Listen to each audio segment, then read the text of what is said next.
Bàbá Olúwa gbọpẹ́, Olúwa gbàyìn, bàbá gbójú wa sókè sí ọ, Jésù jàre ọ.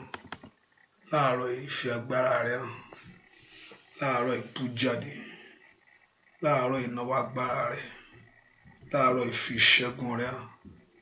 A ó sì yìn ọ́, a ó sì gbé ọ ga, a ó sì gbé ọ ga, a ó sì fi gbogbo ògo fún ọ. Láì lórúkọ Jésù Kristi Olúwa wa, àmín.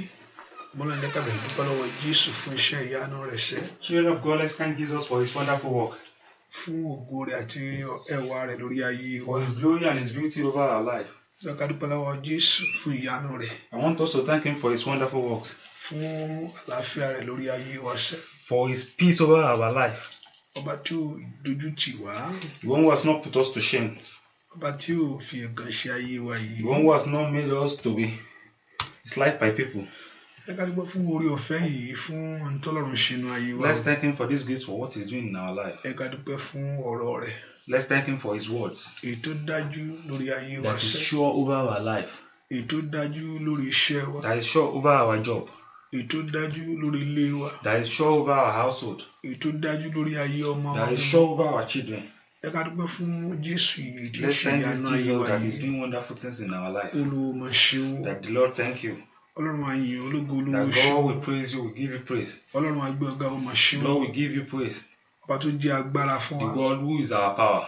ọba tó jẹ́ ìyìn fún wa, The God who is our peace. ọba tó dó tì wá. The one who stands by us. Ẹ ká dúpẹ́ fún orí ọ̀fẹ́ rẹ̀ sẹ́, Let's thank him for this grace. orí ọ̀fẹ́ rẹ̀ ní gbogbo ọ̀nà, Grace in every ramifications of life. orí ọ̀fẹ́ rẹ̀ lórí ayé ọmọ wa gbogbo, Grace over our children. orí ọ̀fẹ́ rẹ̀ nínú ilé wa gbogbo. Grace over our life. Ẹ ká dúpẹ́ lọ́wọ́ Jésù yìí fún ohun tó ń ṣe. Let's thank this Jesus for what he's doing. Pé ẹni máa ń Ísírẹ́lì ò ṣe o, That the Holy One of Israel, thank you. ìwọ mo dá gbogbo ògo fún, You are the one I return all the glory to. ìwọ mo dá gbogbo èyìn You fún, are the one I give all the praise to. ìwọ mo fi gbogbo ọlá You fún, are the one I give all the honor to. ìwọ mo fi gbogbo èyìn fún You are the láàárọ̀ one I yìí. give all the praise to this morning. Fún ohun tí ìwọ Ọlọ́run ń ṣe, For what you are doing in our life. fún ẹwà rẹ lórí ilé For your mi, beauty over my life. fún ẹwà rẹ nínú ilé mi, For your beauty over my household. fún ẹwà rẹ nínú iṣẹ́ For mi. your beauty over my job. Ẹ ká dúpẹ́ lọ́wọ́ Ọlọ́run Let's yìí. thank this Jesus. Olúwo ṣeun, My Lord, thank you. ẹni máa ń Ísírẹ́lì The ò ṣe, Holy One of Israel, thank you. ẹni máa ń Ísírẹ́lì ò The mọ̀ Holy ṣe, One of Israel, thank you. ẹni máa ń Ísírẹ́lì The àyìn Holy ọ́, One of Israel will praise ẹni máa ń you. Ísírẹ́lì The àgbé Holy ọ̀gá, One of Praise will give you ẹni máa ń praise. Ísírẹ́lì àyìn The ọ́, Holy One of Praise will ẹni praise máa ń you. Ísírẹ́lì àgbé The Holy ọ̀gá. One of Israel will praise you. Fún ọ̀rọ̀ rẹ, For your words. fún ìṣẹ́gun rẹ, For your victory. fún ìdáǹdè rẹ, For your deliverance. fún ìgbàlà rẹ. For your salvation. Jésù mà ṣeun. The Lord, thank you. Ẹ ká dúpẹ́ Let's yìí. thank this Lord. Ọba tí òjò bàjẹ́ The fún, God who has not made him to be bad for us. ọba tí òjò burú fún, The God who has not made him to be bad ẹni for tí us. pa wá mọ́ tí ì The sùn, one who keeps us and never slumber. tí ì tó gbé. That never slumber. Ẹ ká dúpẹ́ lọ́wọ́ Jésù. Let's thank this Jesus. Ẹni tó dúró ti ayé The wa one who ṣẹ́. stands with us. Let's thank him. Ẹ jábẹ̀ sí dúpẹ́ lọ́wọ́ Ọlọ́run Let's thank yìí. him. Jésù mà ṣeun. Let's thank him. Olúwo ṣeun láàárọ̀ yìí. Ẹni máa ń Ísírẹ́lì àgbé ọ̀gá. Ọlọ́run Ísírẹ́lì àyàn fún tó ń ṣe o. Ẹni máa ń Ísírẹ́lì àgbé ọ̀gá, àgbé ọ̀gá, àgbé ọ̀gá, àgbé ọ̀gá, àgbé ọ̀gá. Ìwọ Jésù, ìwọ tó ní gbogbo agbára lọ́wọ́, ìwọ tó ní gbogbo èèyàn lọ́wọ́, ìwọ tó ní gbogbo ìṣẹ́gun lọ́wọ́. Olúwa yìn, Olúwa yìn, Olúwa yìn, Olúwa yìn, Olúwa yìn, Olúwa yìn. Olùgbàlà gbé ọ̀gá, gbé ọ̀gá, gbé ọ̀gá, gbé ọ̀gá, gbé ọ̀gá. Fún iṣẹ́ ìyanu ìwọ Ọlọ́run, fún ògo ìwọ Ọlọ́run, fún ẹwà ìwọ Ọlọ́run, fún ìdáǹdè ìwọ Ọlọ́run, fún ìṣẹ́gun ìwọ Ọlọ́run. Ní gbogbo ọ̀nà, ọba tó jẹ́ agbára fún wa, ọba tó jẹ́ ibi ìsádi wa, ọba tó jẹ́ ibi ààbò wa. Let's begin to exalt him. Let's begin to magnify him. Let's begin to honor him. Let's begin to praise him. Ẹ ká dúpẹ́ fún ohun tí Ọlọ́run ń ṣe yìí o. Ẹ ká dúpẹ́ fún àǹfààní látàrí gbà yìí. Ẹ ká dúpẹ́ fún orí ọ̀fẹ́ tó dájú. Let's begin to exalt the Lord. Let's magnify Jehovah God. Let's thank him for the love of him for our life. Fún orí ọ̀fẹ́ rẹ̀ nínú ayé wa. Fún àánú rẹ̀ ní gbogbo ọ̀nà. Jésù mà ṣeun o. Jésù a yìn ọ́. Let's begin to thank him. Let's begin to glorify him. Let's begin to honor him. Let's begin to praise him. Let's begin to sabbat him. Ẹ ká dúpẹ́ fún orí ọ̀fẹ́ rẹ̀ sẹ́. Orí ọ̀fẹ́ ọ̀rọ̀ rẹ̀. Orí ọ̀fẹ́ ìṣẹ́gun rẹ̀. Orí ọ̀fẹ́ rẹ̀ ní gbogbo ọ̀nà. Lórí ayé wa gbogbo, lórí ilé wa gbogbo, lórí ọ̀nà wa gbogbo. Let's begin to appreciate the Lord for the grace of God in our life. Fún àánú Ọlọ́run lórí ayé wa, fún àánú Ọlọ́run nínú ọ̀nà wa gbogbo. Ẹ ká bẹ̀rẹ̀ sí dúpẹ́ lọ́wọ́ Jésù yìí, ọba tó dójú ó tì ọ́, ọba tí òjò dẹni ẹ̀gàn láyé, ọba tí òjò dẹni yẹ̀yẹ́. Ọ̀rọ̀ wa tọ́ pé ó jọ pẹ́ lọ. Let's lift our voice and bless him. Ẹ ká fi gbogbo ògo fún Ọlọ́run yìí, gbogbo ọlá fún Olódùmarè. Olúwa ṣeun fún ètò rẹ lórí mi. Olúwa ṣeun fún ètò rẹ nínú ilé mi. Olúwa ṣeun fún ètò rẹ nínú ilé mi. Olúwa ṣeun fún ètò rẹ nínú ilé mi. Olúwa ṣeun. Jésù ṣeun fún àǹfààní. Ọba tí ò jẹ́ kí ọ̀tá ṣe rò kó rí bẹ́ẹ̀. Ọ̀tá rò Ọlọ́run ni ò gbà. Ọba tí ò jẹ́ kí ọ̀tá ṣe rò kó rí bẹ́ẹ̀. Ẹ ká dúpẹ́ lọ́wọ́ Ọlọ́run yìí. Ẹ ká bẹ̀rẹ̀ sí dúpẹ́ lọ́wọ́ Jésù fún iṣẹ́ agbára rẹ̀. Jésù mà ṣeun. Jésù ṣeun. Jésù ṣeun. Jésù ṣeun. Ẹ ká fi ìyìn fún Ọlọ́run yìí. Ọlọ́run mà ṣeun. Ní gbogbo ọ̀nà ló ṣe fún mi o. Gbogbo ọ̀nà ló dó tì mí o. Ní gbogbo ọ̀nà ló ń bá mi ṣe o. Dúpẹ́ lọ́wọ́ Ọlọ́run ọba tó ń bọ́ ọ ṣe. Ọba tí ò dojú tì ọ́. Olùgbà ló mà ṣeun. Ọba tí ò jẹ́ kí ẹ̀gàn ṣe ọ́. Olùgbà ló mà ṣeun. Jésù ṣe. Jésù ṣe. Jésù ṣe. Jésù àfihàn fún ọ. Jésù àfi ọpẹ́ fún ọ. Jésù àfi ògo fún ọ. Jésù àfi ìyìn fún ọ. Ìwọ tó jẹ́ agbára fún wa. Ìwọ tó jẹ́ ibi ìsádi fún wa. Ìwọ tó jẹ́ ààbò wa. Ìwọ tó jẹ́ ìrànlọ́wọ́ wa. Olùgbà ló mà ṣeun. Ẹ ká dúpẹ́ lọ́wọ́ Ọlọ́run yìí. Olùgbà ló mà ṣeun. Olùgbàlà yìn ọ́. Olùgbàlà fi ọpẹ́ fún ọ. Olùgbàlà fi ìyìn fún ọ. Olùgbàlà fi gbogbo ògo fún ọ. Gbogbo ògo jẹ́ ti ìwọ Jésù. Gbogbo ìyìn jẹ́ ti ìwọ Jésù. Gbogbo ọpẹ́ jẹ́ ti ìwọ Jésù. Ìwọ tó jẹ́ agbára fún wa. Ẹnìmọ̀ Ísírẹ́lì ò ṣe. Ẹnìmọ̀ Ísírẹ́lì ò ṣe. Ẹ ká dúpẹ́ lọ́wọ́ Ọlọ́run yìí. Ọlọ́run Ísírẹ́lì ò mà ṣe. Ìwọ tó jẹ́ ààbò wa. Ìwọ tó jẹ́ ìpamọ́ wa. Ìwọ tó jẹ́ olùrànlọ́wọ́. Ẹ ká bẹ̀rẹ̀ sí gbé Jésù yìí ga. Jésù ṣe o. Jésù a yìn ọ́. Jésù a fi ọpẹ́ fún ọ. Jésù a gbé ọ ga. Ọba Ọlọ́run dúpẹ́ lọ́wọ́ Jésù yìí. O ò bá dúpẹ́ lọ́wọ́ rẹ̀ fún ohun tó ń ṣe lọ́wọ́lọ́wọ́. Fún ohun tí àrà tí ó fi ayé rẹ̀ dá. Àrà tí ó fi iṣẹ́ rẹ̀ dá. Àrà tí ó fi ayé ọmọ rẹ̀ dá. Ẹ ká bẹ̀rẹ̀ sí gbé Jésù yìí ga sẹ́. Bẹ́ẹ̀ni mo Ísírẹ́lì ò ṣe o. Wọ́n tó jẹ́ ìrànlọ́wọ́ fún mi. Wọ́n tó jẹ́ ìsádi mi. Wọ́n tó jẹ́ ààbò mi. Wọ́n tó jẹ́ ìrànlọ́wọ́ mi. Wọ́n tó jẹ́ bí ògo mi. Dúpẹ́ lọ́wọ́ Ọlọ́run yìí. Dúpẹ́ lọ́wọ́ Jésù. Olùgbàlà ó ṣe. Olùgbàlà ó ṣe. Olùgbàlà ó ṣe. Olùgbàlà ó ṣe. Olùgbàlà ó ṣe. Olùgbàlà ó ṣe. Olùgbàlà ó ṣe. Ọlọ́run Ísírẹ́lì ó ṣe. Olùgbàlà ó ṣe. Ẹnìmọ̀ Ísírẹ́lì ó mà ṣe. Olúwa ṣe. Olúwa ṣe fún iṣẹ́ rẹ bàbá. Olúwa ṣe fún ògo rẹ bàbá. Olúwa ṣe fún ẹwà rẹ bàbá. Olúwa ṣe fún ìyanu rẹ bàbá. Olúwa ṣe fún ògo rẹ bàbá. Jésù mà ṣe o. Jésù a yìn ọ́. Jésù a gbé ọ ga. Jésù a fi ọpẹ́ fún ọ. Jésù a fi ìyìn fún ọ. Jésù a fi ògo fún ọ. Wọ́n tó jẹ́ agbára fún wa. Wọ́n tó jẹ́ ìrànlọ́wọ́ wa.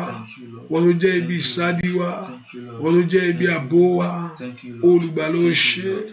Olùgbàlà yìn ọ́. Olùgbàlà fi ọpẹ́ fún ọ. Olùgbàlà gbé ga. Olùgbàlà fi ìyìn fún ọ. Olùgbàlà fi ọpẹ́ fún ọ. Jésù ṣe o. Jésù ṣe o. Jésù ṣe o. Jésù ṣe o. Jésù a yìn ọ́. Olùgbàlà ó ṣe. Kábíyèsí ó ṣe. Kábíyèsí ó ṣe. Kábíyèsí a fi ọpẹ́ fún ọ. Kábíyèsí a fi ìyìn fún ọ. Jésù ṣe. Dúpẹ́ lọ́wọ́ Ọlọ́run yìí. Gbọ́ àdúrà lórúkọ Jésù Kristi Olúwa wa. Amen. Ọpẹ́ òkè ń pọ̀ jù níwájú Ọlọ́run. Praise is never too much before God. Òun gangan ló ń ṣílẹ̀kùn eré ayé wa fún wa. Thanksgiving that even opened the doors for us. Ọpẹ́ òkè ń pọ̀ jù níwájú Ọlọ́run. Thanksgiving are never too much. Òun náà ló ń ṣílẹ̀kùn The one that àṣeyọrí wa. opened the door of success for us. Torí òun ló sọ pé ká wá pẹ̀lú ọpẹ́ síwájú. That is why I say we should come into His presence with Ó ní thanksgiving. ká wá pẹ̀lú ìyìn He síwájú. said we should come with praise. Olùgbàlà ó ṣe o. That Savior, thank you. Kábíyèsí ó ṣe o. That King, thank you. Mo fi ìyìn fún ọ. I give you all the praise. Olùgbàlà yìn ọ́. Savior, thank you. Kábíyèsí ó ṣe o. Savior, thank you. Ìwọ ló yẹ. Ìlú yẹ. Ìwọ ló yẹ. láti gba ògo. Ìwọ ló yẹ bá mi, ìwọ ló yẹ. Ìwọ ló yẹ láti gba ògo. Ìwọ ló yẹ bá mi.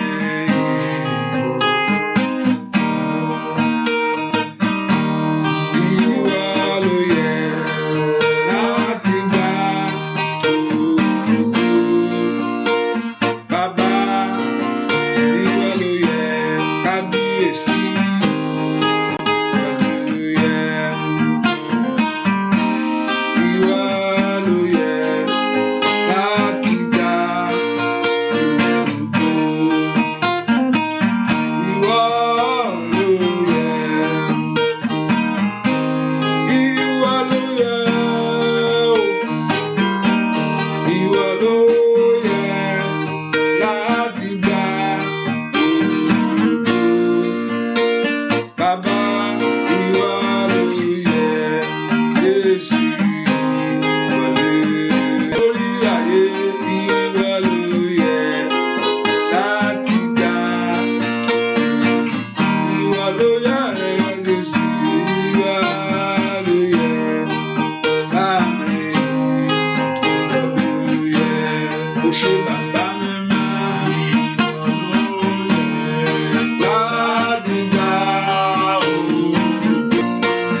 Jésù já ṣẹ̀kẹ̀ṣẹ̀kẹ̀ mi òkú lọ́mí dàláyé ẹ̀jẹ̀ iyebíye ló fi rà mí padà ọba ògo.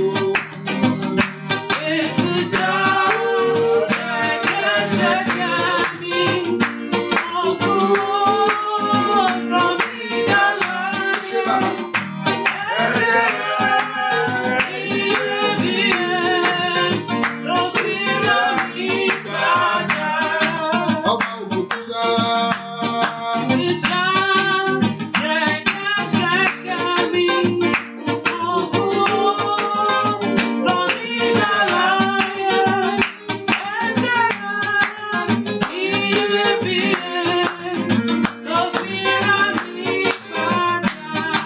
Ọba ògo ṣẹ́.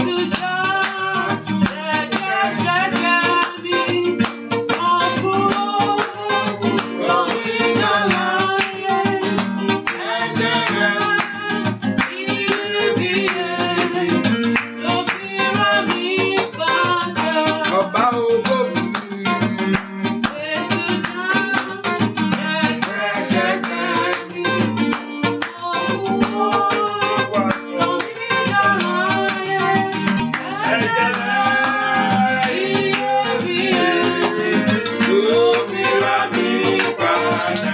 ọba ògo ṣẹ́.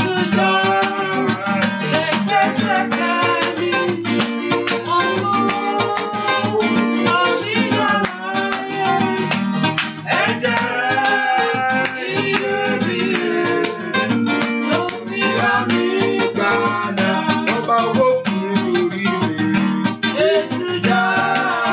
Ṣẹ̀kẹ̀ṣẹ̀kẹ̀ mi.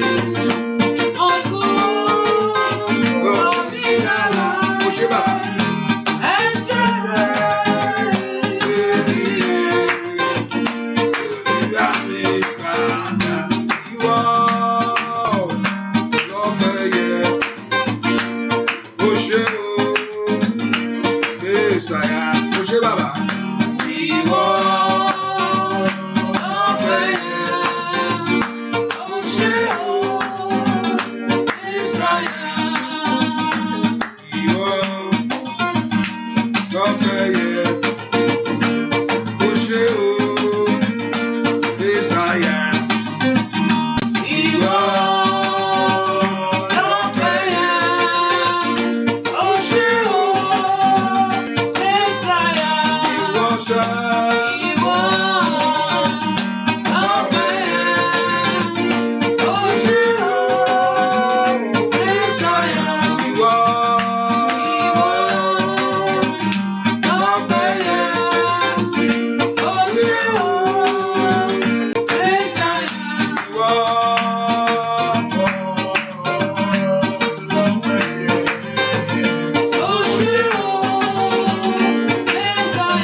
Dúpẹ́ lọ́wọ́ Ọlọ́run ọba tó ṣàánú fún ọ. Thank the God who bestowed mercy upon Ká dúpẹ́ fún you. ọba tó fún wa lórí ọ̀fẹ́ Let's ìwà thank God for láàyè. the one who grace of Ká dúpẹ́ grace. Ọlọ́run ọba tó pa wá mọ́ The lọ́wọ́ God who gbogbo. keeps us from all evil. Oṣù tí ń kọjá lọ. This month is already going. Ọba tí ò jẹ́ kí ayé rẹ̀ bá The kọjá. God who has not made your life to pass away with it. Ọ̀pọ̀lọpọ̀ láyé ẹlòmíì ti bá oṣù kọjá. Many people's life have passed away with it. Ṣùgbọ́n ààbò dájú lórí But tiẹ̀. mercy is sure for you. Oore ọ̀fẹ́ tó mú ọ dòní yóò tún mú ọ là The já. grace that has to be here will make you Oore to pass ọ̀fẹ́ tó away. pa ọ́ mọ́ yóò mú ọ The grace tẹ̀síwájú. who has not made you to be here will make you to Bákàdá pass gbogbo away. ògo fún ẹni tó ní gbogbo Let's return all the ògo. glory back to the one who owns all the Ẹni tó ní glory. gbogbo ọlá The yìí one o. who owns all the honor. Òun náà mo fẹ́ kẹ́ ẹ dá It's padà the one I fún. want to return all the glory Ẹni tó to. ní gbogbo The one who ìyìn. owns all the glory. Òun náà mo fẹ́ kó fi gbogbo ọpẹ́ It's ìfún. the one I want to give all the praise to. Ẹni mọ̀ Ísírẹ́lì ò mà That ṣe the o. only one of Israel, thank you. Aláàbò ayé mi ò The ṣe o. one who is my keeper, thank you. Ọba tó gbà mí lọ́wọ́ The ìyà one ó who ṣe. saved me from being poor, thank you. Ọba tó gbà mí lọ́wọ́ ẹ̀gàn ó The ṣe. one who saved me from reproach, thank Ọba tó you. gbà mí lọ́wọ́ ìbànújẹ́. Save me from Ọba tó supplication, òjòjò thank tì you. mí ó mà The ṣe. one who has not made me to be ashamed to Ọba make tí ò jẹ́ kí ẹ̀gán ṣe ayé ìwọ ṣe o. Jésù ṣe fún tó ń ṣe lọ́wọ́lọ́wọ́ báyìí. Fún tó ń ṣe nínú ayé rẹ̀. Mo kò dúpẹ́ kí ìbùkún ẹ̀ lè jẹ́ tiẹ̀. Mo fẹ́ kó dúpẹ́ lọ́wọ́ Ọlọ́run kó fẹ̀ mí ìmoore yàn sẹ́. Kó o mórí Ọlọ́run yìí. Kó o mórí Ọlọ́run yìí. Kó o mọ tó ń ṣe nínú ayé rẹ̀ sẹ́. Kó o mọ tó ń ṣe nínú ayé ọmọ rẹ̀ gbogbo. Olúwo ṣeun nínú ayé rẹ̀. Ọlọ́run mo yìn ọ́. Ọlọ́run mo gbé ọ ga. Ọlọ́run mo fi gbogbo ògo fún ọ. Ìwọ tó ní gbogbo ògo yìí. Ìwọ tó ní gbogbo ọlá. Ìwọ tó ní gbogbo yìí. Wọ́n lá dá gbogbo ògo padà fún. Gbọ́ àdúrà lórúkọ Jésù Kristi Olúwa wa. Amen. Láti nígbà ará àkókò púpọ̀. We won't take much of our time today. Ṣùgbọ́n mo fẹ́ kó o ṣe ọkàn rẹ But padà I want níwájú you to Ọlọ́run. be inspired today. Ẹ ká sọ fún Ọlọ́run Let me alààyè. tell God, Ọlọ́run mo tọ̀ ọ́ Lord, wá. I've come unto you. Olúwa jẹ́ n rí ọ. Let me see you. Olúwa jẹ́ kí n rí ìṣẹ́gun Let gbà me see your lónìí. victory today. Olúwa jẹ́ n rí ọ. Let me see you. Olúwa fọwọ́ agbára rẹ Father, hàn mí. use your power to touch me. Gbogbo ẹ̀ṣẹ̀ gbogbo tí mo pa mọ́ ní àyà Every mi sin that I've kept in my soul, tí ò ní jẹ́ kí n rí ìwọ Ọlọ́run. that won't make me to see you. Olúwa dáríjì Lord, mi. forgive me. Àṣedédé mi ní. My iniquities, Àṣedédé ìran mi my ní. iniquities of my Àṣedédé generation, mi ní gbogbo the ọ̀nà. iniquities in my Ẹ ká sọ home. fún Ọlọ́run. Let's tell Ọlọ́run God, dárí àṣedédé mi Lord, jì forgive me mí. all my iniquities. Ìwọ àánú ńlá. You mercy from above. Bóyá fọhùn fún mi. Come unto my life. Ọmọlárin lánàá ẹ gbàdúrà. Orúkọ Jésù, orúkọ Jésù, gbogbo ẹ̀ṣẹ̀ lógún. Làkàtò rògbà sùkò tó ní màkàdà bàgàyàbá. Le prondo sukatori makatelebo. Ẹ sọ fún Ọlọ́run lórúkọ Jésù gbogbo ẹ̀ṣẹ̀ mi gbogbo. Ẹnu máa ń sọ ẹ́ Olúwa dáríjì mi, Olúwa dárí àṣírí mi jì mí. Ọlọ́run lánàá kó sọ fún Jésù gbogbo ẹ̀ṣẹ̀ mi gbogbo tí ò jẹ́ kí n rí ọlá rẹ lónìí. Gbogbo ẹ̀ṣẹ̀ gbogbo tí ò jẹ́ kí n rí àánú ìwọ Jésù gbà. Gbogbo ẹ̀ṣẹ̀ nínú ilé mi ní gbogbo ọ̀nà mi gbogbo. Gbogbo ẹ̀ṣẹ̀ tí mo pamọ́ ní àyà mi every sin in my heart. Gbogbo ẹ̀ṣẹ̀ tí mo pamọ́ ní àyà mi le prendo tu kayaba Olúwa dáríjì. Ikadala baba baba bo soto yaba. Nintorobo santelebo kaba. Ní orúkọ Jésù sọkàn mi di ọ̀tun baba. Sọ ayé mi di ọ̀tun wọnú ọkàn mi wá. Ask the Lord to come into your heart. Ask the Lord to come into your life. Ẹ pe orúkọ Jésù kí ẹni máa Ísírẹ́lì máa bọ̀ nú ọkàn rẹ. Máa bọ̀ nú ayé mi, máa bọ̀. Somebody ask the Lord to come into your heart. Bẹ́ẹ̀ kí Jésù kó máa bọ̀ wá nú ayé rẹ lọ́wọ́lọ́wọ́ yìí. Ask the Lord to come into your life. Bẹ́ẹ̀ kí Jésù máa bọ̀ nú ọ̀nà rẹ gbogbo. Ẹ pe orúkọ Jésù. La prendo tu katalaba kushandiabo. Maropa toto raba kashantiaba. Le prendo chike gbogbo ẹ̀ṣẹ̀ tí ò jẹ́ kí n rí ọ̀la ìwọ Jésù. Ẹ sọ fún Ọlọ́run Olúwa dárí àṣírí mi jì mí. Olúwa fi àánú gbà mí. Olúwa ṣàánú fún mi. Olúwa ṣàánú fún mi. Olúwa ṣàánú fún mi. Ask the blood of Jesus Christ to wash you. Olúwa ṣàánú fún ọ̀nà mi láàárọ̀ yìí. Somebody lift your voice to God. That the mercy of God to reign over your life. Bẹ́ẹ̀ kí àánú Ọlọ́run kó fọhùn ní ọ̀nà rẹ gbogbo. Olúwa fi àánú gbà mí. Somebody lift your voice to God. Olúwa fi àánú bí ayé mi wò. In the name of Jesus. Wọ́n pe orúkọ Jésù fún àánú yẹn sẹ́. Ìdáyẹrẹ máa kó parúsàté. Ẹ pe orúkọ Jésù fún àánú yẹn sẹ́. Bẹ́ẹ̀ kí àánú Ọlọ́run máa bọ̀ ní ọ̀nà rẹ gbogbo.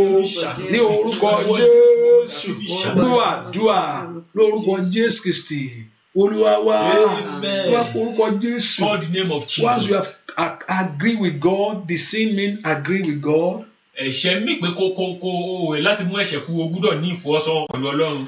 That very thing is a sin. Wípé nǹkan tí mo ń ṣe ẹ̀ṣẹ̀ ni. If you never agree it's a sin, Tó o bá ti mọ̀ pé ẹ̀ṣẹ̀ ni, there is no forgiveness. kò sí ìdáríjì. You must agree pé ẹ̀ṣẹ̀ O ni. gbúdọ̀ mọ̀ pé ẹ̀ṣẹ̀ ni. And as you agree, you confess it. Tó o bá ti mọ̀ pé ẹ̀ṣẹ̀ ni tó o sì sọ, You repent of it tó o sì yí kúrò nínú ẹ̀, and you look unto Jesus tó wá for wo it. Jésù fún ẹnu, You have forgiveness for o it. ti rí ìdáríjì báyẹn. You have turned away from it O gbúdọ̀ kúrò níbẹ̀. and look unto Jesus and turn to Jesus for it. Hallelujah. Amen. Now the Spirit of God now come upon your heart. ìgbà ẹni ẹ̀mí Ọlọ́run yóò wá sí ayé rẹ. And he begin to reign in your yóò sì heart. máa ṣiṣẹ́ fún ọ. You can't please the Lord by your own strength. o ò lè tẹ́ Ọlọ́run lọ́rùn nípa ìwà rẹ. There's no way you can do it. kò sí bó ṣe lè ṣe. There's no way you can please the Lord by your kò strength. sí bí o ṣe lè tẹ́ Ọlọ́run nípa ìrẹ̀ ara. Except the Spirit of God come upon àfi you tí ẹ̀mí Ọlọ́run bá wá sínú to begin rẹ to walk the journey. láti máa ṣiṣẹ́ nù rẹ. Ẹ ká sọ fún Ọlọ́run lọ́wọ́ let's tell báyìí. God now. Ẹ̀mí Ọlọ́run wá bẹ̀ sí the jọba spirit nínú of ọkàn God mi. begin to reign in my life. Bẹ̀ sí ṣiṣẹ́ rẹ nù begin mí. to work in my life. Bẹ̀ sí ṣiṣẹ́ rẹ nù lé begin to work in my life. Bẹ̀ sí ṣiṣẹ́ nù ọ̀nà mi. begin to work in my journey. Bẹ̀ sí ṣiṣẹ́ nù ọ̀nà mi. begin to work in my journey. Ẹ̀mí Ọlọ́run bẹ̀ sí ṣiṣẹ́ the nù spirit nínú of ilé God mi. begin to work for me. Ẹ̀mí Ọlọ́run bẹ̀ sí the ṣiṣẹ́ nù spirit ara of God mi. begin to work in my Ọmọ body. Ọlọ́run lánàá ó gbàdúrà.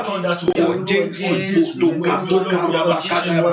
Ẹ pé ó Jésù kí ẹ̀mí Ọlọ́run kó bẹ̀ sí ṣiṣẹ́ nù rẹ ní.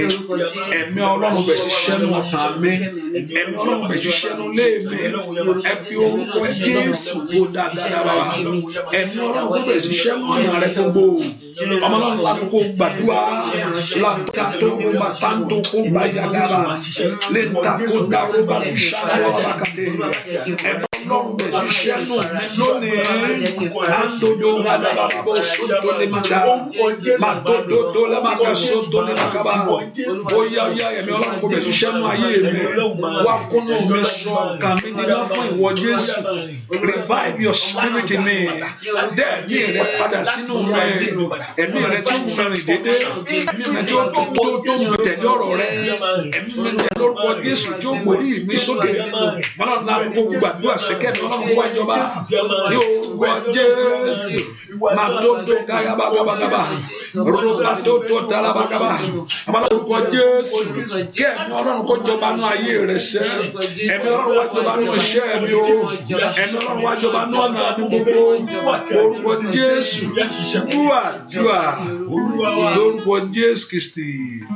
Olúwa wá. Amen. Orúkọ Jésù. God, in the name of Jesus. Ẹ̀mí Ọlọ́run sọ mí di àyè The lónìí. spirit of God make me alive today. Ẹ̀mí Ọlọ́run sọ ayé mi di àyè. Make my life to be alive today.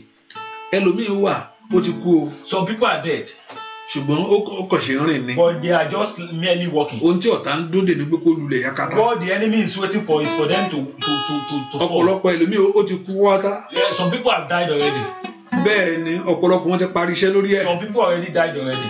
Ọ̀pọ̀lọpọ̀ wọn ti lu ògo rẹ̀ pa kò lórí nǹkan kan lò Some mọ́. people glory are never playing again. Wọ́n ní kòròfo ní ó kàn ń rìn ni. They are wholly empty. Ẹni wọ́n ní ọwọ́ Sátánì wà lára rẹ̀. The brand of Satan is Ẹ kó orúkọ in them. jẹ́ ẹ̀mí Ọlọ́run sọ mí di àyè. Holy Spirit make me alive. Bí egun gbígbẹ yẹn ṣe di àyè. Have dry bone become Ìwà living. ayé mi di àyè My lónìí. life become living soul today. Ìwà ayé mi di àyè My lónìí. life become a living Tó bá soul. di àyè yóò mú èso When it jáde wá. becomes life, it will bring out fruit. Tó bá di àyè yóò mú ògo If jáde. it becomes life, it will bring out Tó bá glory. di àyè wà lè ṣe ohun tó fẹ́ láyé. If it's alive, you do Ìlérí lè what ṣẹ mọ́ ọ lára. glory of God will surely Ẹ come. pé orúkọ Call Jésù. the name of Jesus. Ẹ̀mí Ọlọ́run di àyè ní The ilé Spirit mi of God come alive lónìí. in my life today. Ẹ̀mí Ọlọ́run di àyè ní The ọ̀nà Spirit of God come mi. alive in my journey Olúwa sọ mí di today. àyè. Father, make me alive today. Olúwa sọ mí di Make me àyè. alive today. Sọ ìrìn àjò mi di Make àyè my journey sẹ́. alive today. Kó lè gbé So ọ́. that to favor you. Olúwa sọ mí di Father, make àyè. my life today. Olúwa sọ mí di àyè. Make my life today. Ọwọ́ olóore kó kàn The mí. hands of good people, let them Ọwọ́ touch òkú me. kó fara. Receive glorious Kí ọwọ́ life. ìbànújẹ́ jáde. The hands of devil live my Olúwa life. sọ mí di àyè. Make me alive. Ìwà ayé mi gba My àyè life receive Ọlọ́run. living. Olúwa bí sí ayé mi Father, come lónìí. onto my life today. Dúà lórúkọ Jésù Kristi. Olúwa wá. Amen. Jésù olóore ọ̀fẹ́. Jésù aláàánú mi o. Ṣàánú mi o. Ojú máa tì mí. Jésù olóore ọ̀fẹ́. Ó yá sọ fún Jésù olóore ọ̀fẹ́.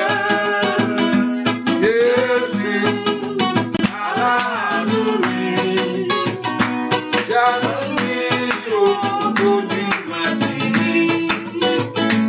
Jésù olóore ọ̀fẹ́. Oní Jésù olóore ọ̀fẹ́ o. Jésù aláàánú mi.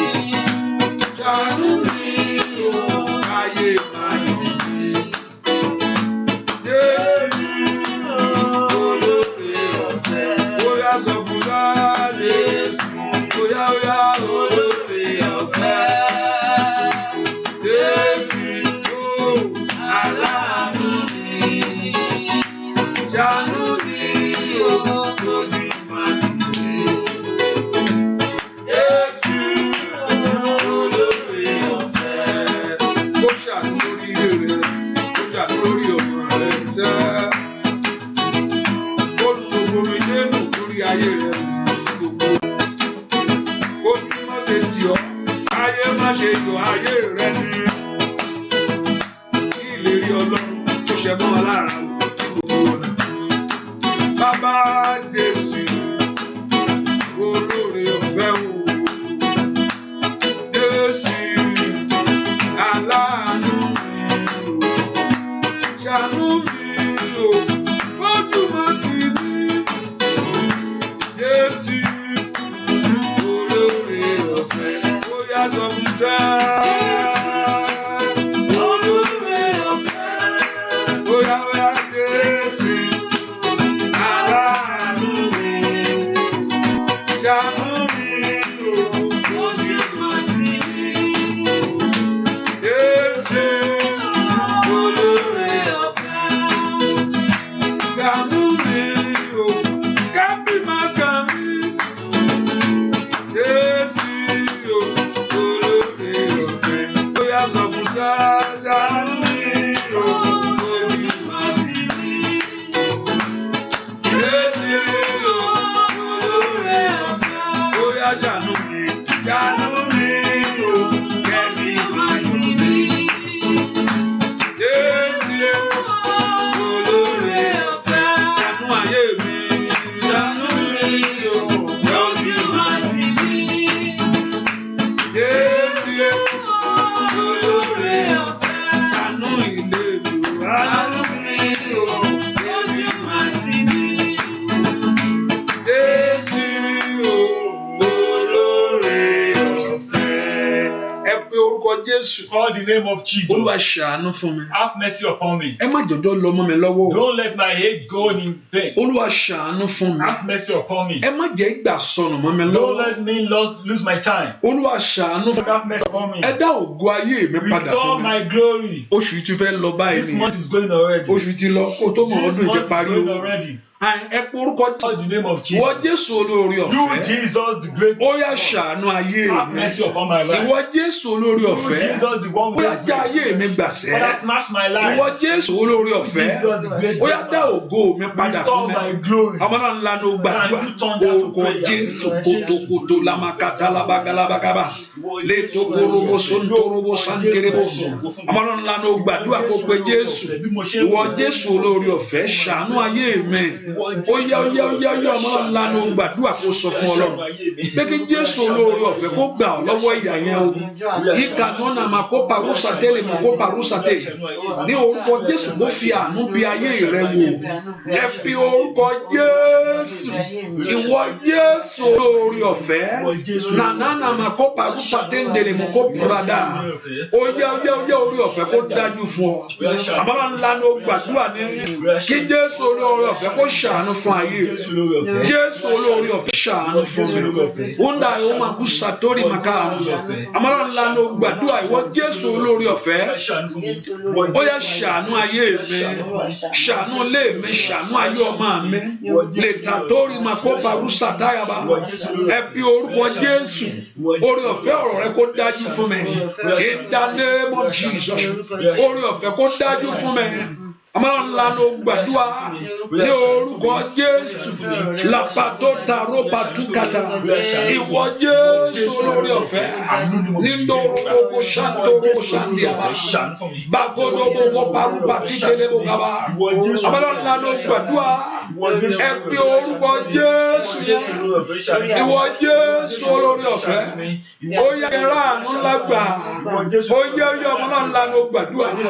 Ìkòdòròbò sọ̀ntòyà. Igarababa o santoya, igarababa o santoya ba. Lórí ọmọ lórí ilé jẹ́ ń rí àánú gbà. Ìwọ Jésù ṣàánú mi.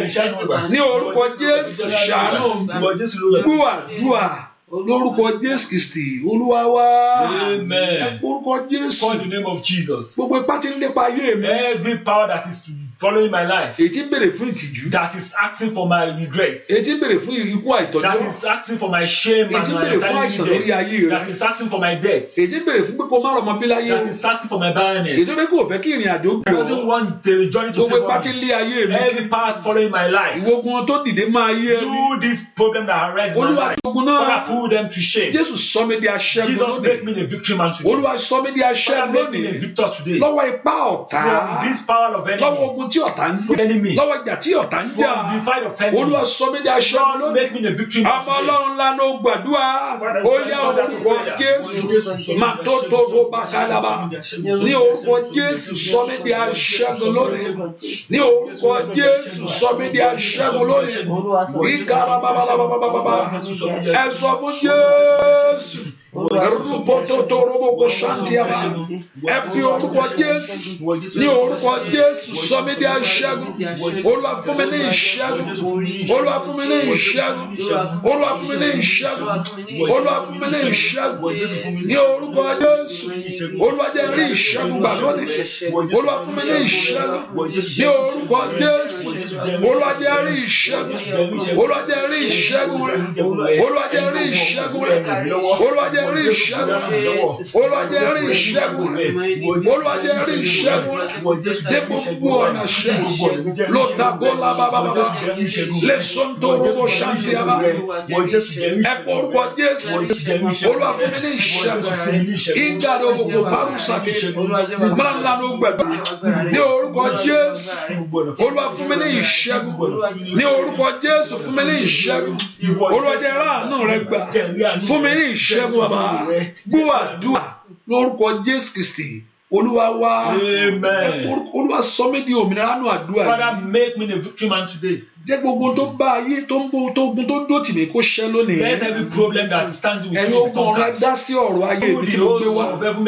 Ẹ̀yin ogun ọ̀run ẹ gbọ́ mi lónìí. You the host of heaven listen to my supplication today. Ẹ̀yin ogun ọ̀run ẹ tẹrí ogun ayé mi bá. You the host of heaven bow down the problem of my life. Olúwa sọ mí di òmìnira. In this prayer make me free. Olúwa sọ mí di òmìnira. Father, make me a free man today. Olúwa sọ mọ́ mi di òmìnira. Father, make me a free man today. Olúwa sọ iṣẹ́ mi di òmìnira. Father, make my journey a free man today. Gbogbo ìgbèkùn ọ̀tá. Every band of the enemy. Olúwa mú mi jáde. Father, make me come out. Ìgbèkùn ọ̀tá. From this band of mú ayé mi jáde. Let my life come out. Mú iṣẹ́ mi jáde. Nínú ìgbèkùn ọ̀tá. Mú ayé ọmọ mi jáde. Mú ògo mi jáde. Oyè ọmọ náà ń sọ́dà dúà. Orúkọ Jésù. Orúkọ Jésù. Kàdókò Bárúsà Tẹ́lẹ̀bà. From that bondage of enemy, let your life come out. From that bondage of that failure and barrenness, from that sickness. Olúwa mú mi ní kàtólì máa ṣúta yàrá. Ní orúkọ Jésù. Ní orúkọ Jésù. Ní orúkọ Jésù. Orúkọ Jésù. Orúkọ Jésù. Orúkọ Jésù. Orúkọ Jésù. Ní ìgbèkùn ọ̀tá. Ní orúkọ Jésù pípé mi jáde. Ó yá ọmọlànà ńlá ló gbàdúrà. Ó dá kí ìgbèkùn kó jáde ní ìgbèkùn ọ̀tá yẹn o. Ní orúkọ Jésù mi jáde. Ní orúkọ Jésù. Ó yá ní orúkọ Jésù. Àwọn náà sọ fún Jésù dáadáa. Ó ní kó jáde lónìí. Ó dá kí ẹ̀mọ́ mú ọ jáde. Ask the Lord to bring you out. Dúà lórúkọ Jésù Kristi Olúwa wa. Fà mí jáde ọmọ Ọlọ́run, fà mí jáde. Fà mí jáde ọmọ Ọlọ́run, fà mí jáde nínú kòtò ìṣòro. Tọ́ta jù mí sí ọmọ Ọlọ́run, fà mí jáde. Óyá fà mí jáde ọmọ Jésù, fà mí jáde. Óyá o fà mí jáde ọmọ Ọlọ́run, fà mí jáde. Nínú kòtò ìṣòro. Tọ́ta jù mí sí ọmọ Ọlọ́run, fà mí jáde. Óyá sọ fún Ọlọ́run. Jáde tọmọtọmọ ni mo sá lórí ayé rẹ o, lórí ẹbí rẹ o. Bàbá fà mí jáde ọmọ Ọlọ́run, fà mí jáde. Fà mí jáde ọmọ Ọlọ́run, fà mí jáde nínú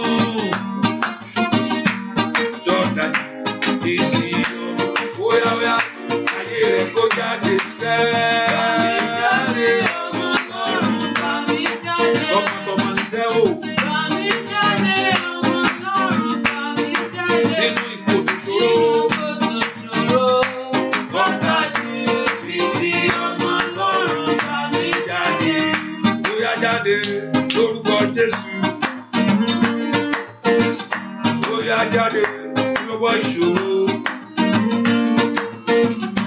Ayé rẹ̀ kó jáde lórúkọ Jésù. Ayé mi jáde lọ́wọ́ ìṣòro. Lọ́wọ́ ogun àrọ́mọbí ayé rẹ̀ jáde. Ogun ṣá ayé mi jáde ṣá. Ayé mi jáde lọ́wọ́ ìṣòro.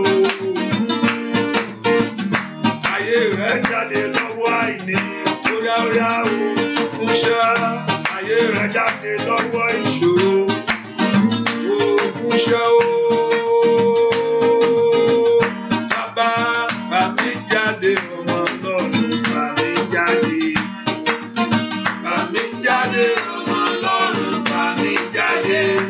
Nínú gbogbo ìṣòro, lọ́tà mi sí ọmọ Ọlọ́run bá mi. Óyá gbèdé. Jáde ọmọ Ọlọ́run bá mi jáde. Lórí ọmọ ò bá mi jáde, ọmọ Ọlọ́run bá mi jáde. Nínú gbogbo ìṣòro, lọ́tà mi sí ọmọ Ọlọ́run bá mi jáde. Ẹ pe orúkọ Jésù, Olúwa jẹ́ n jáde. Father, let me come out.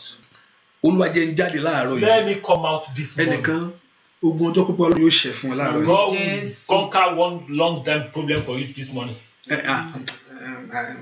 Ẹnìkan láàárọ̀ yìí. Someone this morning.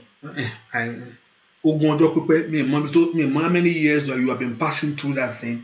But ogun ọjọ́ pípẹ́ yóò ṣẹ́nu ayé ẹ̀ láàárọ̀ yìí. That problem will come to pass this morning. I can feel it strongly in my spirit. Ogun ọjọ́ pípẹ́ yẹn yóò ṣẹ́nu ayé ẹ̀. Oh, thank you my daddy. Ogun ọjọ́ pípẹ́ tó ti ń lọ káàkiri fún yẹn. Ọlọ́run yóò ṣẹ́ ogun yẹn fún ọ lọ́wọ́lọ́wọ́ báyìí. Ẹ pe orúkọ Jésù. Call the name of Jesus. Ayé mi jáde nínú ìṣòro yìí. My life come out from this problem. Ayé mi jáde nínú ìṣòro yìí. My life come out from this problem. Ayé mi jáde nínú ìṣòro yìí. My life come out from this Nínú problem. ìṣòro àrọ́mọbí yìí. From this problem of barrenness. Ayé mi jáde My kú life bẹ́ẹ̀. come out. Nínú àìrólùrànlọ́wọ́ yìí. From this not being able to Ayé mi jáde kú bẹ́ẹ̀. come out. Ẹ pe orúkọ Jésù. Call the name of Ìwọ Jesus. ayé mi jáde kú nínú ìṣòro My yìí. life come out from this problem. Nínú ìṣòro àìrówó náà yìí. From this problem of poverty. Ọmọ náà lánàá ó gbàdúrà. All that. Pé kí ayé rẹ kó jáde kú bẹ́ẹ̀. Iṣẹ́ rẹ kó jáde kú nínú ìṣòro yẹn. Ayé ọmọ yẹn kó jáde kú nínú ìṣòro yẹn. Ẹ pe orúkọ Jésù. Ayé mi jáde kú nínú ìṣòro yìí. Ìṣòro àìrólùrànlọ́wọ́ yìí. Ìṣòro àìláṣeyọrí yìí. Àìrí ayọ̀ ohun rere yìí. Ẹ pe orúkọ Jésù. Ìwọ ayé mi gbọ́ ọ̀rọ̀ Olúwa. Ìwọ iṣẹ́ mi gbọ́ ọ̀rọ̀ Olúwa. Ìwọ ayé ọmọ mi gbọ́ ọ̀rọ̀ Olúwa. Ìwọ ilé mi gbọ́ ọ̀rọ̀ Olúwa. Ó yá jáde kúrò nínú ìṣòro yìí. Jáde kúrò nínú ìṣòro yìí. Jáde kúrò nínú ìṣòro yìí. Ìṣòro tí ayé dáadáa bí ayé mi mọ́ yìí. Ìṣòro àìsàn yìí. Máa ń lanu gbàdúrà. Ìkábàbọ̀ kò sọ́ńtò yaba. Let your life come out of this battle. This battle of failure and stagnancy. This battle of backwardness. In the name of Jesus. Ẹ pe orúkọ Jésù. Ìdáyàbàbọ̀ kò parúsàtẹ̀. Ẹ sọ fún Ọlọ́run. Olúwa mú ayé mi jáde. Olúwa mú ayé mi jáde. Olúwa mú ayé mi jáde. Olúwa mú iṣẹ́ mi jáde. Olúwa mú ọ̀nà mi jáde. In the name of Jesus. Let your life come out of it. Ayé yín kó jáde. Ayé yín kó jáde. Iṣẹ́ yín kó jáde. Ayé ọmọ yín kó jáde. Ọ̀nà yín kó jáde. Ilé yín kó jáde. Ògo yín kó jáde. Ẹwà yín kó jáde. Ìbùkún yín kó jáde. Ní orúkọ Jésù. Níbi tí ayé fi ayé yín sí o. Lòtòlìmà kó pùrọ̀dà kayaba. Níbi tí ọ̀tá dé ayé yín mọ́. Ó yẹ jáde. Bú àdúrà lórúkọ Jésù Kristi. Olúwa wa. Amen. Tẹ́pọ̀ ọlọ́run bá sọ pé tí ọlọ́run sọ pé ojú ọgbọ́n tẹ́ pé òun fẹ́ ṣe fún wọn lónìí. If God says he wants to conquer long time victory, a problem for you. Olúwa ṣe jẹ́ kí n rí ìṣẹ́gun yẹn. Let me see that victory. Olúwa bó ṣe sọ yẹn jẹ́ kó ṣẹlẹ̀ As nínú you have ayé said rẹ̀. it, let it come to pass in my life. Ìwọ mo fẹ́ kó dárúkọ ogun tó I want you ọjọ́ to pípẹ́ mention yẹn. that problem. mo fẹ́ kó o dárúkọ ogun ọjọ́ pípẹ́ I yẹn want you to mention that long time kí n tó ti rò pé kò sọ tí ayé ti rò pé that kò people sọ́nà have àbáyọ said fún ẹ there mọ́ is no solution. tí wọ́n gan ti sọ̀rọ̀ tó ń That sunkún you sí yẹn yourself you already lost your hope.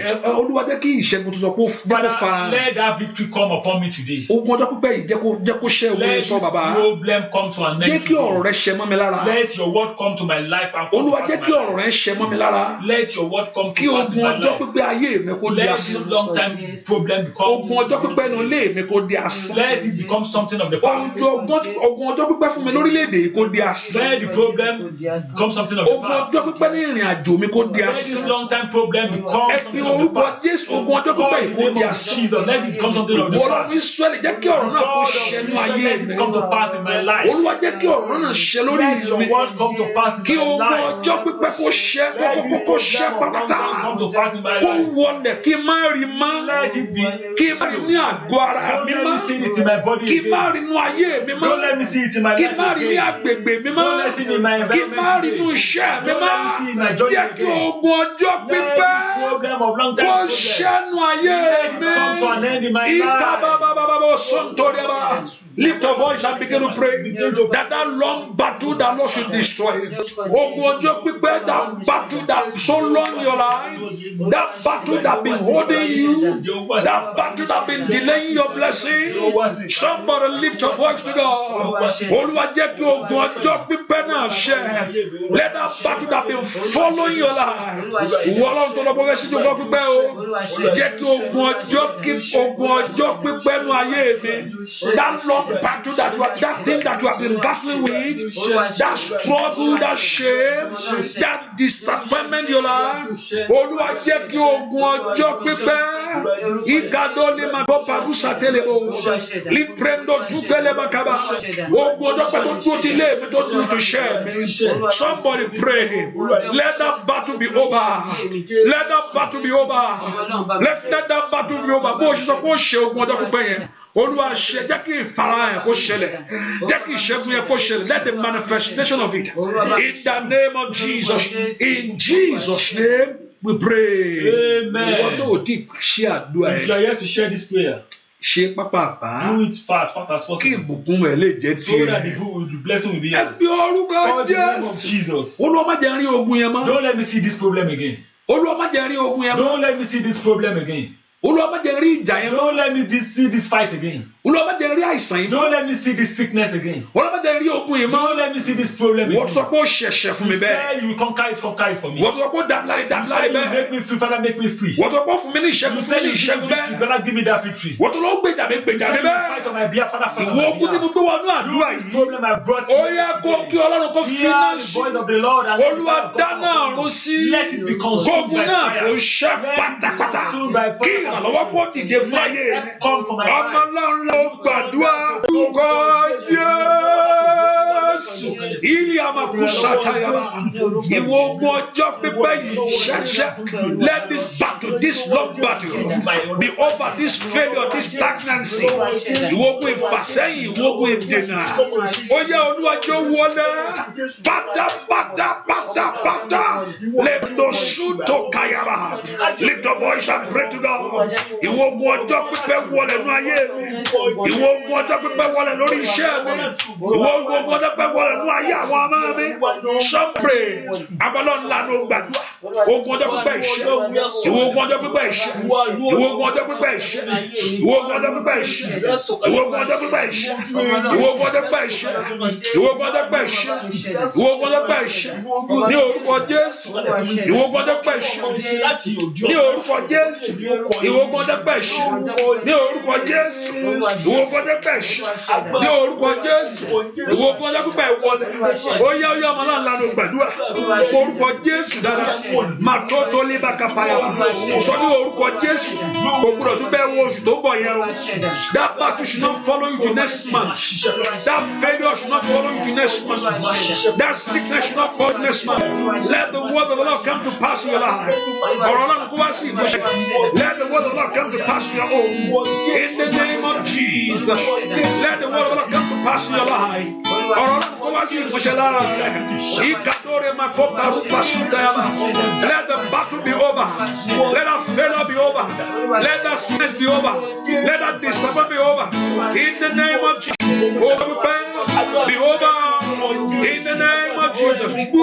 Dua. In Jesus' name we pray. Amen. Tó o bá fi àdé. If you don't have it, then peace has come. Tó o bá ti rí ogun ẹ mọ́ ìwà dé bí ibi ayọ̀ rẹ. If you don't see that problem, that means the joy has come. Yẹ kọ́ mi dá Olúwa ohun rere fún mi. Ó yá sọ fún Jésù.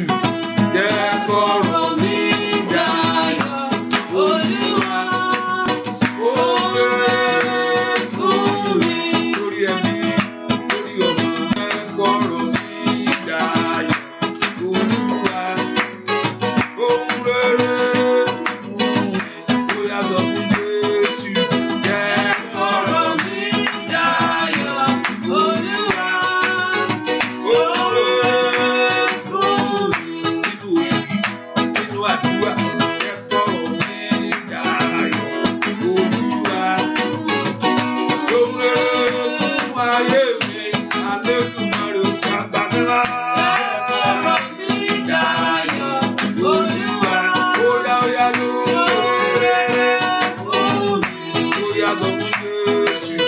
Yẹ kọ́rọ̀ mi dayọ̀ alágbára. Ohun rere fún èmi. Ó yá. Yẹ kọ́rọ̀ mi dayọ̀ Olúwa. Ohun rere fún mi. Lórí ẹbí, lórí ọmọ. Yẹ kọ́rọ̀ mi dayọ̀ Ẹlẹ́dàá mi. Ohun rere fún mi. Ó yá sọ fún Jésù. Yẹ kọ́rọ̀ mi dayọ̀ Olúwa. Ohun rere fún mi. Ẹlẹ́dàá mi. Ó yá o. Yẹ kọ́rọ̀ ayé mi dayọ̀ Olúwa. Ohun rere fún ayé mi. Ó yá lọ fún Olódùmarè. Yẹ kọ́rọ̀ mi dayọ̀ Olúwa. Ohun rere fún mi. Lórí ẹbí o, bàbá mi mọ́. Yẹ kọ́rọ̀ mi dayọ̀ Ẹlẹ́dàá mi. Ohun rere fún ayé mi. Ó yá. Yẹ kọ́rọ̀ mi dayọ̀ Olúwa. Ohun rere fún mi.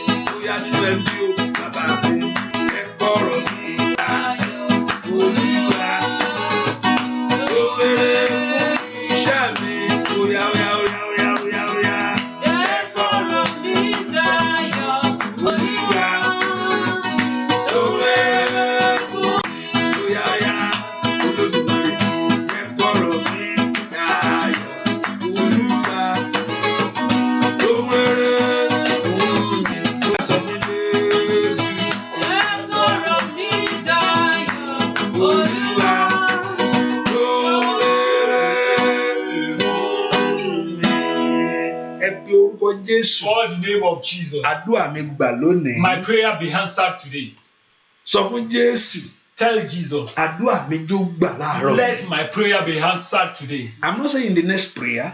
I'm saying now. Olúwa jẹ́ kí àdúrà mi gbà báyìí. Let my prayer be answered now. Àmì àmọ́ tó wá gbà ládùúrà yẹn ni I wàá don't sọ. know that request you are making from God. Olúwa jẹ́ kí àdúrà mi gbà lórí ọmọ mi. Father, let my request be granted over my Olúwa jẹ́ kí children. àdúrà iṣẹ́ tí mò ń gbà kó gbà fún mi. Let my request of my prayer be granted Olúwa over jẹ́ my kí àdúrà job. ọmọ tí mò ń gbà kó gbà fún mi. Let my request be granted over my Olúwa children. jẹ́ kí àdúrà ọkọ tí mò ń gbà kó gbà fún mi. Let my request be granted over my Olúwa husband. jẹ́ kí àdúrà àṣeyọrí tí mò ń gbà kó gbà fún Let mi. my request of my prayer be granted over my Olúwa jẹ́ success. kí àdúrà mi gbà. Let my prayer be granted. Jẹ́ kí àdúrà mi gbà. Let my prayer be granted. Fi ohun rere fún ayé Give mi. me good things. Olúwa fi ohun rere fún iṣẹ́ Give mi. me a good life, a good thing. Fi ohun rere fún ayé ọmọ mi. Give my job a good thing. Fún ohun rere fún ọ̀nà mi. Give my life a good thing. Ọmọ ọlọ́nla ló gbàdúrà orúkọ Jésù. Somebody lift your voice to God. That the Lord God of heaven to answer your prayers. That your prayers be answered today. Àdúrà yín kó gbà. Kí Olódùmarè kó fi ohun rere fún yín. Olúwa jẹ́ kí àdúrà àdúrà mi gbà fi ohun rere fún ayé mi ilé àmàkọ́bà rúṣà tó lè màkà lètò rògbòkò tó lè màkú ṣò tó lè màkè yáyáyáyáyáyá àdúrà mi kó gbà Olúwa fi ohun rere fún mi Olúwa fi ohun rere fún iṣẹ́ Olúwa fi ohun rere fún ọ̀nà mi Olúwa fi ohun rere fún ayé ọmọ mi Olúwa fi ohun rere fún ọkọ mi Olúwa fi ohun rere fún ilé mi Olúwa fi ohun rere fún iṣẹ́ mi àdúrà mi jó gbà àdúrà ọmọ mi jó gbà if the Lord should answer your prayers in the to give you that great thing that your life have been waiting for kó dá yín lò ló ń tẹ̀ ń béèrè fún kó ṣílẹ̀kùn ayọ̀ yẹn fún àdúrà yín kó gbà Olúwa kó fi ohun rere fún ayé àdúrà yín kó gbà Olúwa kó fi ògo fún ayé àdúrà yín kó gbà Olúwa kó ràn ayé yín lọ́wọ́ Olúwa jẹ́ kí àdúrà mi gbà ní orúkọ Jésù Olúwa fi ohun rere fún mi gbọ́ àdúrà lórúkọ Jésù Kristi Olúwa wa tí èèyàn bá sunkún. If someone is crying, ojú lè yà ti màdà kó máa ń lo méje ogun máa you know jáde right from your eyes. Mo fẹ́ kó mú ọwọ́ ọ̀tún rẹ lónìí. I want to take that your right hand. Bẹ́ẹ̀ kó sọ fún Jésù bí tó I wà. want to tell Jesus wherever you are. Ó gbàdúrà àṣẹ Ọlọ́run sí ọwọ́ rẹ lọ́wọ́lọ́wọ́. I pray unto your hands now. Mo gbàdúrà àṣẹ agbára sí ọwọ́ rẹ lọ́wọ́lọ́wọ́. I pray I authorize the power of God upon you that your hand. Bó ṣe nu omijé yẹn. As you are wiping away that salt tears. Kí omijé yẹn kó parẹ́ kó má ṣe sunkún lórí kíní yẹn mọ́. Lord, may you never cry over that problem again. Mo sọ nípa agbára àṣẹ Olódùmarè fún ìtúsílẹ̀ ayé ẹ lọ́wọ́ I speak it on the word of deliverance unto your life. Lórí ohun tó ń sunkún sí yẹn o. All that thing you are crying over. Bó ṣe nu omijé yẹn. As you are wiping away that salt Kó tears. sunkún lórí kíní yẹn mọ́ láyé. May you never cry over it again. Kó má ṣe sunkún lórí ẹ̀ mọ́. May you never cry over it again. Kó má ṣe gbúrò ogun yẹn mọ́ o. May you never hear it again. Nínú omijé yẹn o. As you wipe away that tears. Omijé yẹn kó parẹ́ pápátá o. May he leave you completely. Ó ní fẹ́ kó ṣe ni pé mo fẹ́ kó mú ọwọ́ rẹ I want you to dojú take your yẹn. hand and just use to Mo fẹ́ wipe kó your eyes. mo fẹ́ kó nù ní ìgbà I mẹ́ta. want you to wipe it 3 times. Mo fẹ́ kó nu omijé yẹn ní ìgbà kíní ní ìgbà kíní kó bẹ̀rẹ̀ pé ìwọ omijé ló pé tí mò ń sọ ohun tó You this problem. pé kó sọ fún Ọlọ́run pé ìwọ omijé mi lórí ọmọ tí mò ń gbàdúrà You fún. this problem over my children. Ó yá ó tán lónìí o. It ends today. Ìwọ omijé lórí ìwé ìgbélú You mi. this problem over my green card. Ó tán lónìí o. It comes to an end. Ìwọ omijé lórí ìrìn àjò mi. You this problem over my journey Mo over fẹ́ kó nu job. omijé yẹn ní ìgbà mẹ́ta. I want you to wipe it 3 times. Kí ìmísí Ọlọ́run sì balẹ̀ ọ lọ́wọ́. Let the spirit of God now come upon Kó you. má ṣe sunkún lórí ẹ̀ May you mọ́. never cry upon it Kó again. má ṣe di ìṣòro nú ayé May rẹ it never mọ́. become a problem Kó again. má ṣe ìṣòro lórí May iṣẹ́ it rẹ mọ́. never be counted as a Kó problem má over di your ìṣòro children. nú ayé May ọmọ it rẹ never mọ́. be counted as problem over Ní your ìgbà children kíní mo again. fẹ́ kó nu omijé I want yẹn. to wipe what's that? Ọlọ́run mo nu omijé nú Lord, ayé mi I o. wipe it while this tear. Ó yá bẹ̀rẹ̀ sí nù ú. Can you begin to wipe it out? Olúwa mo nu omijé yìí nú Lord, ayé mi I'm o. wiping away these tears. Omijé ìṣòro lórí iṣẹ́ mi. Problem over my job. Olúwa mo nu omijé yìí o. Lord, I wipe away these tears. Nínú ayé àwọn ọmọ mi Over gbogbo. my children. Bó ṣe nù yẹn lórúkọ As you Jésù. have wiped it, O ò ní sunkún lórí ẹ̀ never mọ́. cry upon it again. O ò ní sunkún lórí ẹ̀ mọ́. O ò ní sunkún lórí ẹ̀ Never mọ́. cry over it again. Ó di ayọ̀ fún ọ. It becomes joy for you today. Ó di ayọ̀ nínú It ìran rẹ. becomes joy over your Ó di generation. ayọ̀ ní ìrìn It àjò rẹ. becomes joy in your Ó di journey. ayọ̀ ní ilé It rẹ. becomes joy in your Omijé job. yẹn parẹ́ nú ayé That rẹ o. problem comes to an end. Lórúkọ Jésù omijé In yẹn the parẹ́. name of Jesus, that problem Mo comes sọ to ti an àṣẹ end. tàṣẹ I Ọlọ́run. speak it as authority. Yí ka bàbá ó sàtúndà màkà pàrọ̀ sẹ̀tẹ́lì bàkàbà. Mo sọ ti àṣẹ tàṣẹ Ọlọ́run. I speak it as an authority Yí of God. ka dárí ma ó sàtò nípa agbára àṣẹ rẹ̀ lọ́wọ́lọ́wọ́ báyìí àti ìpè rẹ̀ ní orúkọ Jésù. Ohun tó nù yẹn o ò ní sunkún lórí ẹ̀ mọ́. Amen. Ní orúkọ Jésù, as from today you will not cry over it anymore. Amen. Ìkàtàyà your years of crying, your years of disappointment, your years of sorrow, your years of delay. Ọjọ́ ẹ ní orúkọ Jésù ó dópin láti sísìn lọ. Amen. Orí ọ̀fẹ́ yẹn kó tọ̀ ọ́ wá. Amen. Ẹ kó bá ayé yín pàdé. Amen. Olúwa kó dìde ìrànlọ́wọ́ fún yín. Amen. Olúwa kó dìde ìgbèníjà. Amen. Kójú má ṣe tì yín. Amen. Kí ayé má ṣe yọ̀ yín. Amen. Kí ẹ má ṣe rí ìbànújẹ́. Amen. Let it be far away from you. Amen. The disappointment of life. Amen. I pray in November, let God visit you. Amen. Nínú oṣù November, ọ̀run kó bẹ̀ ọ́ wò. ọ̀run kó bẹ̀ ọ́ wò kò tí ì létí jù kóṣù náà tó parí kẹ́ẹ̀rí ìyanu kẹ́ẹ̀rí ògo Olúwa kí ẹ̀wọ̀ Ọlọ́run farahàn ayọ̀ kó wà lórí ọmọ rẹ ò ní banújẹ́ gbogbo tẹ̀ wá kẹ́ẹ̀rí all what you are looking for see all what you believe God let it manifest let Jehovah God surprise you go in this blessing and return with a testimony ẹ lọ ní ògo Ọlọ́run yìí kẹ́ẹ̀ padà pẹ̀lú ayọ̀ ńlá bẹ́ẹ̀ ni ó sì rí ẹni ẹ̀rí ńlá bẹ́ẹ̀ ni ó sì rí láàrin orúkọ Jésù àmín àmín àmúbẹ́kọ mo gbọ́ pé mo sọ lẹ́ẹ̀kan mo ní pé Olúwa ṣẹ́gun ọjọ́ pípẹ́ fún pé ogun ọjọ́ pípẹ́ yẹn wọlé. So that problem will come to an end. Ogun ọjọ́ pípẹ́ yẹn wọlé. That long time problem comes to an end. Kò kí hallelujah fẹ́ kó tó bá lè kejì 21 ló dà ṣùgbọ́n tó bá lè fún 21 bá lè ju 21 lọ ṣùgbọ́n Ọlọ́run ti ṣẹ́gun ọjọ́ pípẹ́ yẹn fún ọ.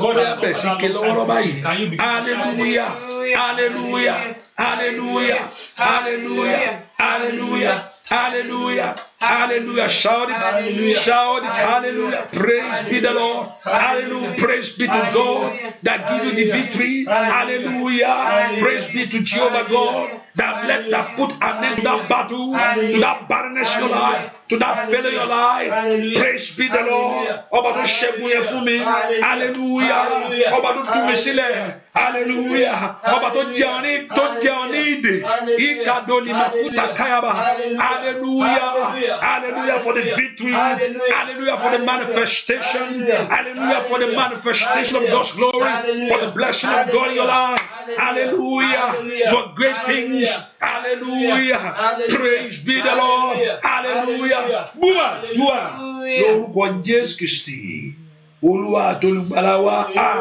amen. Bẹ́ẹ̀ kó gbà pé ogun rẹ ti ṣẹ́. Let's believe that problem has come to an end. Ó sì rí bẹ́ẹ̀ pé ogun rẹ ti ṣẹ́. And it shall be so.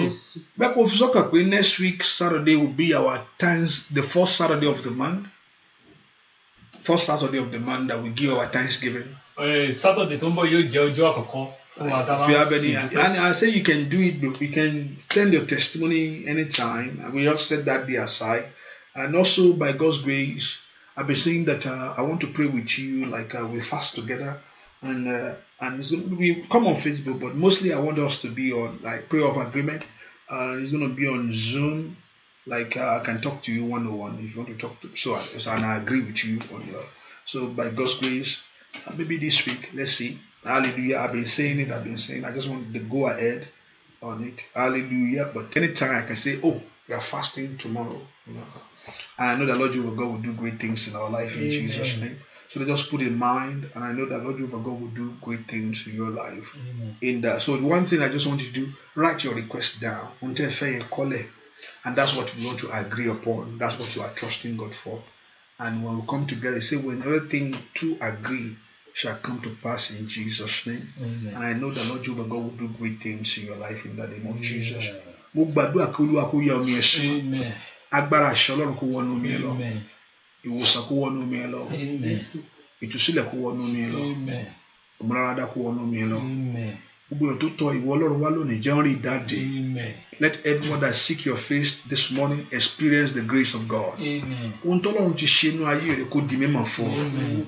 Kó farahàn kó jẹ́ ẹ̀rí. Kó di ẹ̀rí. Let it turn to testimony. Gbogbo ẹni tó ń wọ́ ọmọ, let that womb open in Jesus' name.